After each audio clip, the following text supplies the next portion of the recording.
ഈ ഒരു ഡിഷില്ലേ ഭയങ്കര ഡിഫറെന്റ് ആയിട്ടാണ് കേട്ടോ കുക്ക് ചെയ്തെടുക്കണേ. നമ്മൾ ചെയ്യും പോലെയല്ലാന്നേ. പിന്നെ നമ്മുടെ മമ്മൂക്കയുടെ ഫേവറേറ്റും കൂടിയാണ് ഇത്.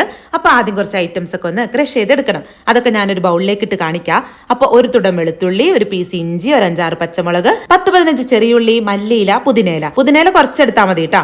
പിന്നെ 2 തക്കാളി. ഇനി ഞാനിവിടെ 1.25 കിലോ ചിക്കനാണ് എടുത്തിട്ടില്ലേ. അപ്പൊ അതിലേക്ക് ഈ കൃഷി ചെയ്തെടുത്ത ഐറ്റംസും പിന്നെ അരക്കപ്പ് ഒട്ടും പുളിയില്ലാത്ത തൈരും, പൊടികളായിട്ട് 1/2 ടീസ്പൂൺ മഞ്ഞൾപ്പൊടി, 1 teaspoon garam masala, 1 table spoon chicken masala, പിന്നെ ഒരു നാരങ്ങയുടെ നീരും ആവശ്യത്തിന് ഉപ്പും ചേർത്ത് ഒരു 2 വലിയ സവാള കനം കുറച്ച് നീളത്തിൽ അരിഞ്ഞത് ഇട്ട് കൈവച്ച് നല്ലപോലെ അങ്ങ് യോജിപ്പിച്ചിട്ട് 1 മണിക്കൂർ റെസ്റ്റ് ചെയ്യാൻ വെച്ചതിന് ശേഷം ഒരു കുക്കറിലേക്ക് ഇട്ട് മീഡിയം ഫ്ലെയിമിൽ ഒരു 2 വിസിൽ. ഇതിന്റെ പ്രത്യേകത എന്താണെന്നറിയോ? നമ്മൾ ഒട്ടും എണ്ണയോ നെയ്യോ ഒന്നും ചേർക്കുന്നില്ല എന്നുള്ളതാണ് കേട്ടോ.